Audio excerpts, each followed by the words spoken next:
धरण तुमचं मरण आमचं, शेतकरी एकजुटीचा विजय असो, अलमट्टी धरणाची उंची वाढवणाऱ्या कर्नाटक सरकारचा धिक्कार असो, अशा प्रचंड घोषणाबाजीत शिरोळ तालुक्यासह कोल्हापूर, सांगली, सातारा जिल्ह्यातील सर्वपक्षीय नेत्यांसह कार्यकर्त्यांनी उदगाव येथील अंकली टोल नाक्यावर चक्काजाम आंदोलन केले। दरवर्षी उद्भवणाऱ्या महापुराच्या संकटापासून वाचण्याकरिता अलमट्टी धरणाची उंची वाढवू नये या प्रमुख मागणीकरिता सर्वपक्षीय संघर्ष समितीच्या वतीने रविवारी चक्काजाम आंदोलन झाले। यावेळी महाराष्ट्र शासनाला जाग आणण्याकरिता तीव्र आंदोलन छेडण्याचा इशारा देण्यात आलाय। तसेच 22 तारखेच्या केंद्रातील बैठकीत सकारात्मक निर्णय न झाल्यास पुढील आंदोलनाची दिशा आणि कोल्हापूर हायवे रोखण्याचा इशारा यावेळी उपस्थित सर्वपक्षीय नेत्यांच्याकडून देण्यात आलाय। कोल्हापूर, सांगली आणि सातारा जिल्ह्यातील सर्वपक्षीय शेतकरी आणि पूरबाधित नागरिकांच्या वतीने कोल्हापूर सांगली रस्त्यावरील अंकली टोल नाक्यावर अलमट्टीची उंची वाढवण्याच्या विरोधात सर्वपक्षीय संघर्ष समितीच्या वतीने आयोजित केलेल्या चक्काजाम आंदोलनात बोलताना खासदार धैर्यशील माने म्हणाले, केंद्र शासनाला जाग आणण्याकरिता राजकारण बाजूला ठेवून महापुराच्या संकटापासून वाचवण्यासाठी सर्वपक्षीय एकत्र आलो आहोत। प्रतिवर्षी उद्भवणारे हे संकट मोठे आहे।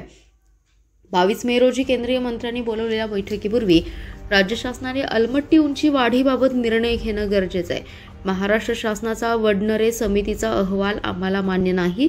अलमट्टीचा विसर्ग केल्याशिवाय महापुराचा धोका टळणार नाही। दोन्ही राज्याने समन्वयाची भूमिका घेणं गरजेचं आहे असे सांगून नदीपात्रातील अतिक्रमणाबरोबर गाळही उपसणं गरजेचं असल्याचं मत व्यक्त केलंय।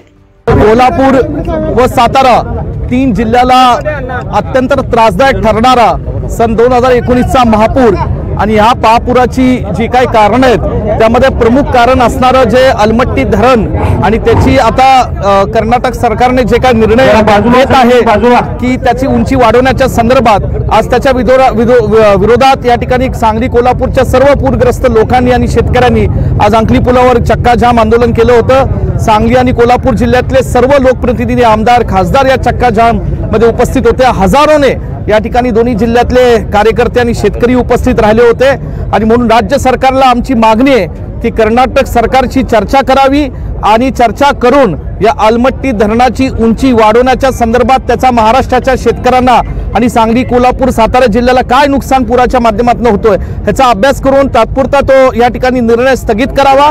केंद्र सरकारशी चर्चा महाराष्ट्र सरकारने ताबडतोब करावी।